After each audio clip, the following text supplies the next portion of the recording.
नमस्कार, मैं हूं पुनीत पाठक। देश प्रदेश की तमाम बड़ी खबरों के साथ हाजिर हैं हम तीनों एंकर्स। छत्तीसगढ़ की बड़ी खबरों का अपडेट दूंगा मैं आपको। और नमस्कार, मैं हूं आपके साथ योगिता वाजपेयी। इस बुलेटिन में देश भर की तमाम बड़ी खबरों को मैं आप तक पहुंचाऊंगी। बहुत बहुत स्वागत है आप सभी का। मैं हूं आपके साथ अविनाश कर। मध्य प्रदेश के बड़े अपडेट से मैं आपको कराऊंगा रूबरू। तो चलिए सबसे पहले बात करते हैं महाराष्ट्र चुनाव की। उद्धव ठाकरे के हेलीकॉप्टर की चेकिंग चुनाव के बीच की गई है। चुनाव आयोग के अधिकारियों ने ये चेकिंग की। नासिक में हेलीकॉप्टर की चेकिंग की गई। महाराष्ट्र में विधानसभा चुनाव से पहले ये सख्ती बढ़ती जा रही है और इसी के चलते चुनाव आयोग ने उद्धव ठाकरे की हेलीकॉप्टर की चेकिंग की और इस दौरान उनके बैग की भी तलाशी ली गई, चेकिंग की गई। जरा बाजू तस्वीरें भी देखिए, नासिक से ये तस्वीरें हैं। महाराष्ट्र में विधानसभा चुनाव से पहले ये सख्ती बढ़ती जा रही है और इसी के चलते चुनाव आयोग ने उद्धव ठाकरे के हेलीकॉप्टर की चेकिंग की। इस दौरान उनके सामान की भी चेकिंग की गई।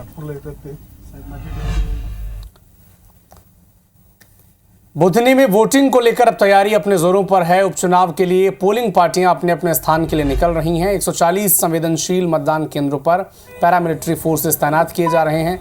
कल सुबह 7 बजे मतदान प्रारंभ होगा जो शाम 6 बजे तक चलेगा।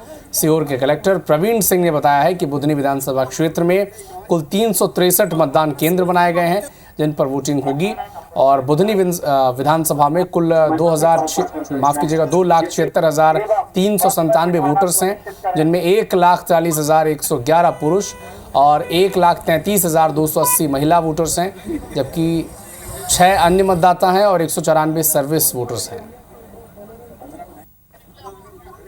बुधनी विधानसभा के उपचुनाव की अब बस कल मतदान होने वाला है और आज मतदान दल यहां से रवाना हो चुके हैं। बात की जाए यदि मतदान दलों की तो लगभग 363 मतदान केंद्र बनाए गए हैं। लगभग 1597 यहाँ पर जो कर्मचारी उनकी ड्यूटी लगाई गई है। सेक्टर मजिस्ट्रेटों की भी ड्यूटी लगाई गई है। तमाम आप मेरे पीछे देखेंगे पूरे यहाँ पर बसों से मतदान दल रवाना हो रहे हैं। एकलव्य विद्यालय में यहाँ पर स्ट्रांग रूम बनाया गया था। हमारे साथ अभी हमने कुछ देर पहले जिलाधीश महोदय और पुलिस अधीक्षक महोदय से बात करी किस प्रकार से मतदान कराया जाएगा। लगातार उनका कहना है कि किसी जो संवेदनशील इलाके हैं वो संवेदनशील क्षेत्रों में भी पैरामिलिट्री फोर्सों को तैनात किया जा रहा है और शांतिपूर्वक मतदान हो उसको सुनिश्चित करना ही प्राथमिकता है। लगातार आज सुबह से यहाँ पर मतदान दल आ गए थे और अब यहाँ से पोलिंग पार्टियां रवाना हो रही है धीरे धीरे। Atul Tiwari, IBC 24 news channel, Budhni. देखिए, पूरी बुधनी विधानसभा में 363 मतदान केंद्र है। इन सभी मतदान केंद्रों के लिए आज अभी यहाँ पर जो एकलव्य विद्यालय का परिसर है यहाँ से पोलिंग पार्टी रवाना हो रही है और कल सुबह 7 बजे से लेकर 6 बजे तक जो है मतदान रहेगा। और मेरा सभी बुधनी विधानसभा के मतदाताओं से अनुरोध है कि आप सभी लोग जो है कल मतदान केंद्र पे पहुंचकर अपने मताधिकार का प्रयोग अवश्य करें। इसमें कुल जो 363 मतदान केंद्र हैं उनमें से लगभग 140 हमने संवेदनशील मतदान केंद्र चिन्हित किए हैं। ये सुनिश्चित किया जाएगा कि पूरी मतदान प्रक्रिया निर्विघ्न तरीके से शांतिपूर्ण संपादित हो और सभी मताधिकार का प्रयोग कर सके और कहीं कोई इशू न रहे। इसी तरह से रायपुर दक्षिण विधानसभा सीट पर भी उपचुनाव के लिए मतदान कल सुबह से शुरू हो जाएगा। समय 7 बजे है। सुबह 7 से लेकर शाम 6 बजे तक वोटिंग कर पाएंगे यहां के मतदाता। वोटिंग से पहले मंगलवार सुबह सेजबहार स्ट्रांग रूम से मतदान दलों की रवानगी हुई। रायपुर कलेक्टर गौरव सिंह और SP संतोष सिंह ने मतदान कर्मियों को माला पहना करके उनके गंतव्य तक रवाना किया है। कलेक्टर ने बताया कि दक्षिण विधानसभा में बुधवार को 266 बूथों पर कुल 2,71,000 मतदाता हैं जो मताधिकार का प्रयोग करेंगे। इनमें से 10 पिंक बूथ हैं, 5 युवा बूथ हैं, 1 दिव्यांग बूथ बनाया गया है। SP संतोष सिंह के मुताबिक सभी मतदान केंद्रों में सुरक्षा के पर्याप्त प्रबंध हैं। सुरक्षा के लिए CF की कंपनियां तैनात रहेंगी और पूरी व्यवस्था चौकस की गई है। रायपुर दक्षिण विधानसभा में कल सुबह 7 बजे से मतदान है। इससे पहले कि आप देखें कि सेजबारी स्ट्रांग रूम से रायपुर के कलेक्टर और SP जो मतदान कर्मी है, मतदान दल है, उनको रवाना कर रहे हैं। आप देख सकते हैं कि ये EVM, VVPAT और तमाम जो सामग्रियां हैं, चुनाव सामग्री, वो जो है वितरण किया गया है और अब जो है मतदान कर्मियों को रवाना किया जा रहा है। रायपुर के कलेक्टर और SP आप देख सकते हैं। और इससे पहले कि कल रात को भी जो है मतदान केंद्रों में पहुंचे थे कलेक्टर गौरव सिंह और तमाम जो दिशा निर्देश दिए थे और रूप से पूरी तैयारियां कर ली गई है। और कलेक्टर गौरव सिंह से पूछते हैं, सर किस तरीके के दिशा निर्देश दिए गए कल के चुनाव को लेकर? पूरी तैयारी पूर्ण है। हम कोशिश करेंगे कि मतदाताओं को बेहतर एक्सपीरियंस हो, छाया है, पानी है, शौचालय है, इन सब की व्यवस्था अच्छे से है, बैठने की भी व्यवस्था की गई है। इसलिए मेरा सभी दक्षिण के मतदाताओं से निवेदन है कि वो भारी मात्रा में आए और लोकतंत्र के इस महापर्व में अपनी भूमिका का निर्वहन करें। कुछ बूथ स्पेशल बनाए गए 10 बूथ पूर्ण रूप से महिलाओं द्वारा संचालित बूथ है, 5 बूथ युवाओं के बूथ है, 1 बूथ दिव्यांग बूथ है। हमारे साथ जो है एसपी संतोष जी भी हैं, उनसे पूछते हैं सर, कल सुरक्षा व्यवस्था के क्या इंतजाम किए गए? जितनी पोलिंग पार्टीज हैं सभी के साथ आज भी हम लोग सुरक्षा बल को रवाना कर रहे हैं और मतदान केंद्रों पे भी जब एक बार पोलिंग पार्टी पहुंच जाएंगे तो वहाँ सीएफ का बल भी वहाँ अलग से जो अलग अलग जगहों से जा रहा है। लगभग 5 सीएफ की कंपनियां जो हैं डिप्लॉयड होंगी और साथ साथ पूरे समय पेट्रोलिंग भी रहेगी जो हर जगह सेक्टर मजिस्ट्रेट के साथ घूमती रहेगी और हम लोग का बल लगातार सुरक्षा में रहेगा ताकि कहीं भी कोई अप्रिय घटना न घटे। तो आपने सुना कलेक्टर और एसपी को, जिन्होंने बताया कि किस तरीके से कल मतदान को लेकर पूरी तैयारियां कर ली गई है और लगभग 266 बूथ है जहां पर 2,61,000 मतदाता हैं। वो जो है कल सुबह 7 बजे से शाम 6 बजे तक मतदान करेंगे। अब देखना होगा 13 तारीख को कल मतदान है, उसके बाद 23 नवंबर को जब परिणाम आएंगे तो रायपुर दक्षिण का अगला विधायक कौन हो रहा। कैमरामैन धर्म के साथ सौरभ सिंह परिहार, IVS24 रायपुर। तो देश में चुनावों से पहले जुबानी जंग जोरों पर है। बटेंगे को कटेंगे जैसे नारे पॉलिटिकल रैलियों में गूंजे हैं। तो इस नारे को लेकर जगत गुरु श्री राम भद्राचार्य का वक्तव्य भी सामने आया। उन्होंने कहा कि हमें बंटना नहीं है, एक होकर रहेंगे तो कोई बाल भी बांका नहीं कर पाएगा। हमको बंटना नहीं है, चाहे पंथ अनेक हों, हम सब हिंदू एक हों और जब हम एक होकर रहेंगे हमारा कोई बाल भी बांका नहीं कर सकेगा। इधर श्योपुर के विजयपुर सीट पर विधानसभा में कल मतदान होना है। सुबह 7 बजे से वोटिंग शुरू हो जाएगी। 327 मतदान केंद्रों पर वोटिंग होगी। वोटिंग के लिए सुरक्षा के कड़े इंतजाम किए गए हैं। 2000 पुलिस सुरक्षा में तैनात हैं। वोटिंग को लेकर प्रशासन ने अपनी तैयारियां पूरी कर ली हैं। तो कल सुबह 7 बजे से वोटिंग शुरू हो जाएगी विजयपुर में और भारतीय जनता पार्टी कैंडिडेट है रामनिवास रावत और मुकेश मल्होत्रा कांग्रेस के टिकट पर चुनाव लड़ रहे हैं। रायपुर दक्षिण सीट पर चुनावी सरगर्मियां चरम पर रही हैं और अब चूंकि वोटिंग का वक्त है तो डोर टू डोर कैंपेन में भी ऐसा ही दिख रहा है। सोमवार को पीसीसी चीफ दीपक बैज ने बीजेपी प्रत्याशी सुनील सोनी पर सोने के सिक्के बांटने के आरोप लगा दी। आज मंगलवार को सुनील सोनी ने इस बात का जवाब दिया है। क्या कहा है, जरा सुनिए। कि भारतीय जनता पार्टी चुनाव जीतने के लिए हर हथकंडे अपना रही है। पिछिया बांट रहे हैं, पायल बांट रहे हैं, साड़ी बंट रहा है, उसके साथ 500 का 1,000 का नोट बंट रहा है, दारू बंट रही है और अंडा गोली भी बंट रही है। हाँ, सोने के सिक्के भी बंट रही है। चुनाव आयोग को संज्ञान में लेना चाहिए। ये झूठ है। चुनाव जो है वो लोकतंत्र का उत्सव है।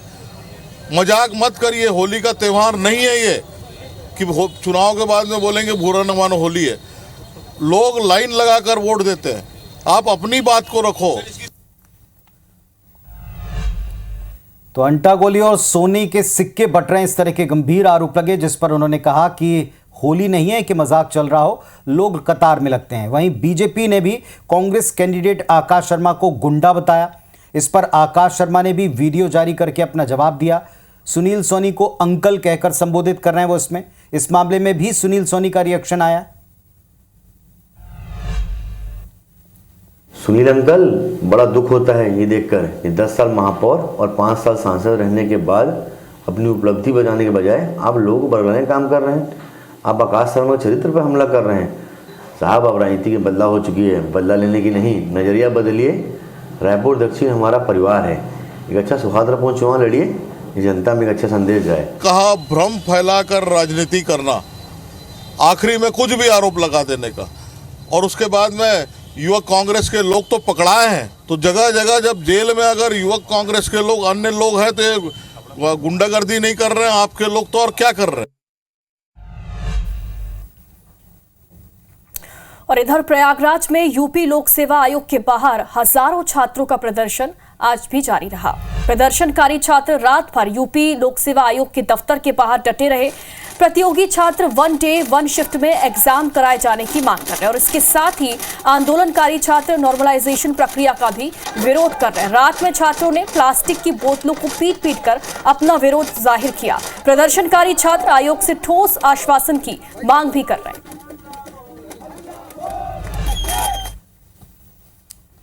श्योपुर की विजयपुर विधानसभा सीट पर बुधवार को उपचुनाव की वोटिंग होनी है और वोटिंग से पहले इसकी 3 आदिवासी बस्तियों में मारपीट और फायरिंग की घटना सामने आई है। इन घटनाओं में 6 लोग घायल हुए हैं, जिनमें से धना यचा गांव में हुए विवाद में 3 लोग, कोटका गांव में 1 और दंगपुरा गांव में 2 लोग घायल हैं। घटना की जानकारी मिली तो बड़ी संख्या में पुलिस बल मौके पर पहुंची और धना यचा गांव में हुई घटना के 2 घायलों को जिला अस्पताल में भर्ती कराया।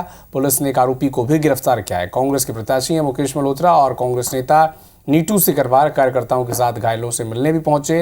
उन्होंने भारतीय जनता पार्टी के प्रत्याशी रामनिवास रावत पर वोटर्स को धमकाने और मारपीट का आरोप भी लगाया है। इधर पूर्व मुख्यमंत्री कमलनाथ ने एक्सपोज कर घटना का विरोध किया। पोस्ट में उन्होंने लिखा है कि फायरिंग की घटना दुखद है।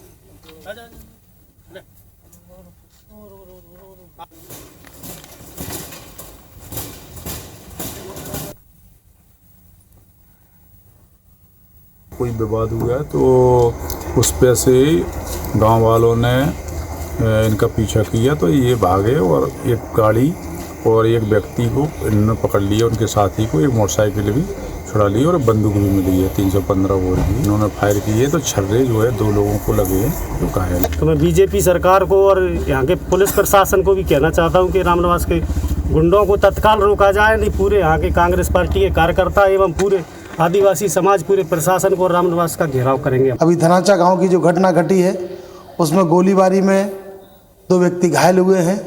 मेरा आप सब लोगों से निवेदन है कि ये अपराधी डराकर वोट हासिल करना चाहते हैं, ऐसे लोगों से लड़ने की आवश्यकता है। भारतीय जनता पार्टी विजयपुर उपचुनाव लंबे अंतर से जीत रही है। हार के डर से बौखलाहट में विपक्षी दल अब मतदाताओं को डराने, धमकाने, पर्चियां छीनने का काम कर रहे हैं। ये इनका मूल रूप है जो सबके सामने आ गया है। हम निर्वाचन आयोग और प्रशासन से अपील करते हैं कि ऐसे उपद्रवियों के ऊपर सख्त कार्रवाई करें। मध्य प्रदेश बीजेपी के प्रदेश अध्यक्ष वीडी शर्मा का बयान भी अब सामने आ चुका है। विजयपुर विधानसभा की घटना कांग्रेस की प्लानिंग है, ये वो कह रहे हैं। विजयपुर विधानसभा क्षेत्र में फायरिंग की घटना पर अब वीडी शर्मा की प्रतिक्रिया आ चुकी है। वो कह रहे हैं कि कांग्रेस की प्लानिंग का ये नतीजा है। वातावरण को बिगाड़ना और जब कांग्रेस चुनाव हारती है तो इस प्रकार के हथकंडे अपनाना। कोई बंटी रावत नाम का अपराधी पकड़ा गया है तो कोई इस प्रकार का अपनी जाति के अपराधी का ऐसे कोई उपयोग करेगा? ये कांग्रेस का प्लानिंग के तहत विजयपुर के अंदर शहरिया समाज, आदिवासी भाई और बहन, उन्हें प्रभावित करने का षड्यंत्र चल रही है कांग्रेस। तो रतलाम में जीतू पटवारी ने सरकार पर हमला बोला है। उपचुनाव को लेकर प्रदेश सरकार पर कई गंभीर आरोप पीसीसी चीफ जीतू पटवारी ने लगाए हैं। कहा है कि आदिवासी पर फायरिंग की गई है, राजस्थान से डाकुओं को बुलाकर इस वारदात को अंजाम दिया गया है। ये कहना है पीसीसी चीफ जीतू पटवारी का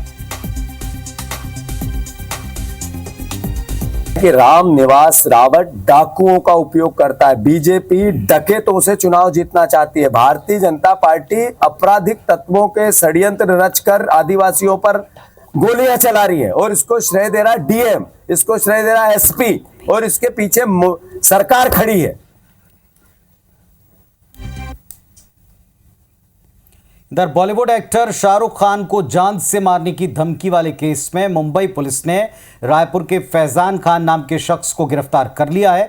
आरोपी को गिरफ्तार करने के बाद मुंबई पुलिस आरोपी को लेकर पंडरी थाने पहुंची। आरोपी फैजान को मुंबई पुलिस कोर्ट में पेश करने वाली है। इसके पहले आरोपी फैजान का मेडिकल टेस्ट कराने जिला अस्पताल ले जाया गया।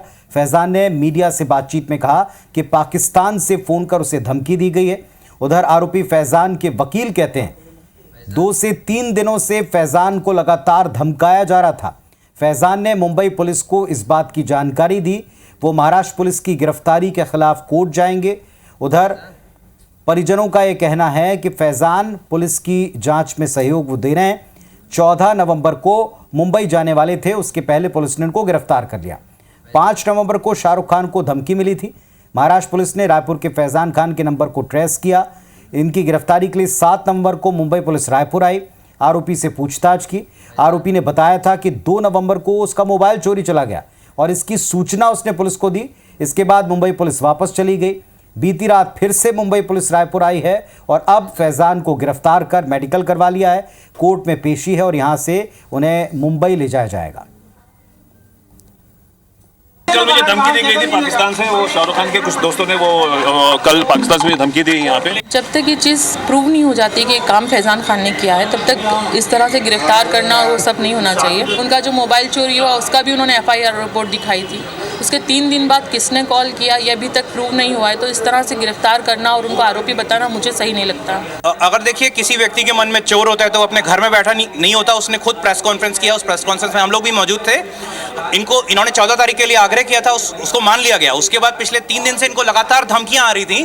वो बकायदा इन्होंने मुंबई पुलिस को भी दिया और हमारे राष्ट्रीय अधिवक्ता सुरक्षा संगठन में भी उसको शेयर किया कि मुझे धमकियां आ रही हैं। मुंबई से एक टीम जो है बांद्रा पुलिस की अभी पंडित थाने में पहुंची हुई थी और उन्होंने एक फैजान खान नाम का एक व्यक्ति जो शाहरुख खान को धमकी देने के मामले में आरोपी है, उसको गिरफ्तार किया है। मामले में आज वो उसको ट्रांजिट रिमांड पे लेकर गिरफ्तार करके ट्रांजिट रिमांड पे लेकर मुंबई लेके जा रहे हैं। तो रायपुर से एक और अपडेट भी हम आपको दे दें। फैजान खान जिला अस्पताल से कोर्ट के लिए रवाना हो गए हैं। महाराष्ट्र पुलिस ट्रांजिट रिमांड के लिए कोर्ट में पेश करने ले गई है। रिमांड मिलते ही फैजान को बांद्रा लेकर पुलिस रवाना हो जाएगी। एक्टर शाहरुख खान को धमकी देने के मामले में मुंबई पुलिस की गिरफ्त में इस वक्त फैजान खान है। परिवार हालांकि कह रहा है कि वो फुल कॉपरेशन कर रहे हैं, जांच में सहयोग दे रहे हैं। एक नया एंगल ये भी बताया जा रहा है कि लगातार उनको धमकियां मिल रही 2 से 3 दिनों से और शाहरुख के दोस्तों के द्वारा धमकियां मिलने जैसी बात वो कह रहे हैं, उनके करीबियों के द्वारा धमकी मिलने की बात कह रहे हैं। लेकिन फिलहाल महाराष्ट्र पुलिस ट्रांजिट रिमांड के लिए इनको कोर्ट में पेश करने ले गई है और रिमांड जैसे ही मिलेगी कोर्ट से, यह औपचारिकता पूरी करने के बाद उन्हें मुंबई ले जाया जाएगा, बांद्रा ले जाया जाएगा। जिला अस्पताल मुलायजे के लिए ले जाया गया, मेडिकल करवाया गया और इसके बाद अस्पताल से अब सीधे उन्हें कोर्ट ले जाया जा रहा है। यहां से ट्रांजिट रिमांड के ऊपर इसे लेकर के सीधे मुंबई रवाना हो जाएगी पुलिस, बांद्रा लेकर जाएगी पुलिस।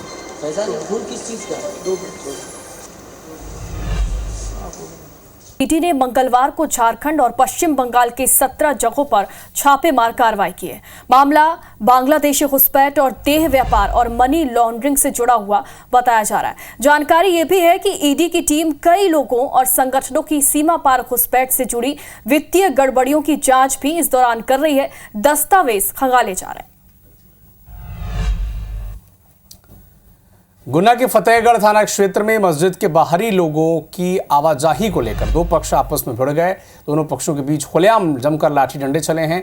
एक ही समुदाय के दोनों पक्ष एक दूसरे पर बाहरी लोगों को मस्जिद में एंट्री कराने का आरोप लगा रहे हैं। दोनों पक्षों के बीच घंटों तक मारपीट होती रही, लेकिन बीच बचाव के लिए कोई आया नहीं और न ही पुलिस की टीम मौके पर पहुंची। हालांकि अभी फतेहगढ़ थाना में दोनों पक्षों की तरफ से काउंटर केस दर्ज किया गया है। फिलहाल पुलिस मामले की जांच में जुटी है। और खबर है छत्तीसगढ़ के पखानजोर से, जहां एक महिला को निर्वस्त्र करके गांव में घुमाया गया। महिला का अश्लील वीडियो बनाकर उसे वायरल किया गया। पीड़ित महिला ने पिटाई के भी आरोप लगाए। गांव की बैठक में महिला और उसके पति की पिटाई के आरोप हैं। पीड़ित महिला की शिकायत पर थाने में केस दर्ज हो गया है। मामले में पुलिस ने आरोपी को गिरफ्तार भी किया है। आरोपी गोस्टो डाकुआ ने उसका आपत्तिजनक स्थिति में वीडियो बनाया, जिसे देखकर वो भागने लगी डर कर, तो उसका पीछा करते हुए वीडियो बनाया और उसे वायरल कर दिया, जिससे आरोपी गोस्टो डाकुआ निवासी PV3 शारदा नगर के विरुद्ध अपराध क्रमांक 205/2024 धारा 77, 78, 79 भारतीय न्याय संहिता एवं धारा 66 एवं 67 IT एक्ट के तहत अपराध पंजीबद्ध कर उसे गिरफ्तार किया गया। तो फिलहाल देश प्रदेश में बस इतना ही, लेकिन IBS24 पर खबरों का अपडेट का सिलसिला लगातार जारी है। आप देखते रहें IBS24। हम तीनों को इजाजत दें। नमस्कार।